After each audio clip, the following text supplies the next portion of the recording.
Ini adalah momentum yang terbaik dikala pupuk-pupuk impor naik drastis. Salam satu duri. Bertemu lagi dengan channel kami Petani Milenial. Terima kasih yang sudah subscribe.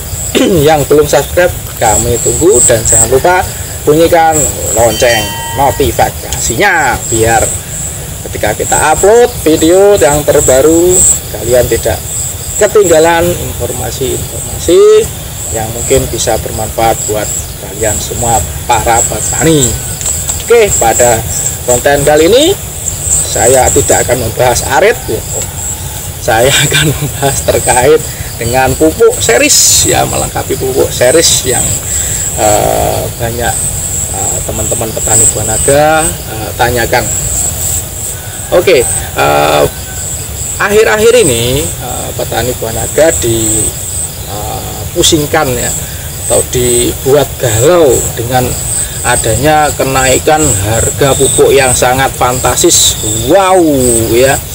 Nah, makanya ada petani milenial akan berusaha memberikan solusi-solusi yang bisa kami berikan.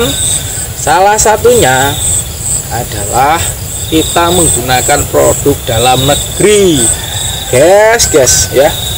Apa pupuk produk dalam negeri yang cukup bagus adalah Monska Plus, ya. Saya tidak di endorse ini, guys, dan tidak mungkin itu, ya, tapi demi kemaslahatan kita bersama akan saya bahas, dan saya salah satu dari pengguna pupuk Monska Plus produksi dari PT Petrokimia Gresik BUMN Indonesia, guys, ya. Oke. Dan banyak, ya, petani buah naga yang belum mengaplikasikan pupuk Monska Plus ini karena tergiur dengan pupuk-pupuk impor. Nah, sekarang memang waktunya pupuk impor itu naik drastis, sehingga kita perlu beralih ke Monska Plus yang tentunya kualitasnya juga tidak akan kalah dengan pupuk-pupuk impor, ya. Oke, Monska Plus adalah pupuk makro, ya, pupuk majemuk yang terdiri dari unsur makro, primer dan sekunder, NPK plus, ya. Monska Plus, maka plusnya itu apa?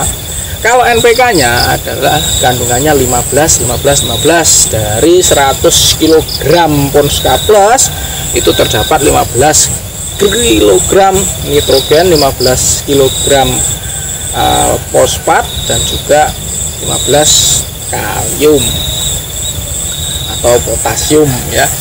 Terus kemudian plusnya apa?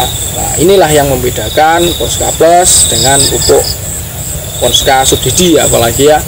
Itu adalah kandungan dari sulfurnya 9%, dan juga ada kandungan zinc Zn atau seng, ya. Seng bukan grafalum, ya, tapi seng zinc, ya, Zn, yang dia unsur hara mikro, ya. Kalau sulfur itu unsur hara makro tapi sekunder, dia dibutuhkan banyak tapi tidak sepenting N, P, dan K. Oke, jadi bahaya bisa nih, ya.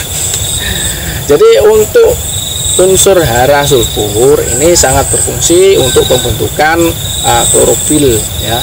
Dia mempertahankan di buah naga sangat penting, karena buah naga itu kecenderungannya pada musim kemarau itu akan terjadi klorosis atau menguning pada sulurnya. Itu salah satunya adalah akibat dari kekurangan unsur hara makro sulfur, ya. Nah, kemudian fungsi lain sulfur itu juga membuat tanaman dia tidak gampang terserang penyakit yang disebabkan oleh jamur ya. Dia bisa mengurangi dampak serangan dari cacar pada buah naga ya, Anthracnosa ya, yang itu sangat mainstream menjadi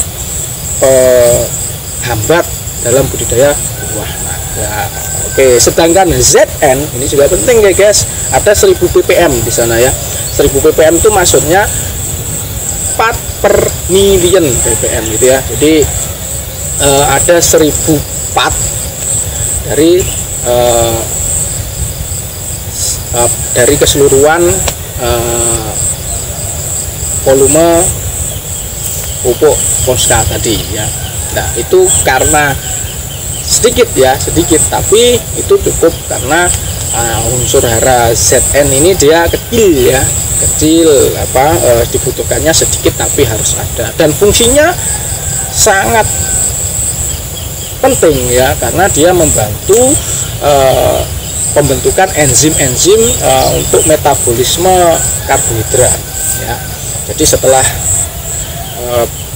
seluruh buah naga ini dia melakukan fotosintesis, nah dia akan menghasilkan karbohidrat kan ya, dia glukosa maksud saya, nanti di breakdown dia harus karbohidrat, kemudian nanti harus menjadi ATP atau tenaga untuk dia tumbuh dan berkembang. Nah, dibantu adanya ZN ini metabolisme itu akan maksimal, energinya yang dihasilkan akan maksimal. Nah, sehingga pada beberapa literatur ZN itu juga membantu proses pertumbuhan, karena alasannya itu tadi metabolisme kuat, dia juga akan pertumbuhannya juga akan kuat. Selain itu juga dia memicu atau membantu pembentukan enzim auksin ya. Ingat ya auksin ya, yang dulu pernah saya sindir-sindir dikit ya. Auksin itu berfungsi untuk pembelahan untuk pemanjangan jaringan ya, untuk juga perakaran juga bagus. Makanya juga beberapa literatur sekali lagi ZN itu berfungsi untuk pertumbuhan akar karena memicu terbentuknya IAA ya, atau hormon auksin. Oke, Ponska Plus ya. Jadi untuk buah naga kelarutannya memang kalah dengan pupuk impor, tapi bagi saya itu cukup kalau kita melakukannya dengan sistem tabur. Kalau misalnya pengen kita kocor, itu harus memerlukan proses pengendapan penghancuran yang cukup lama, tapi juga bisa hancur ya, dan itu juga akan membuat irit harganya gak jauh guys.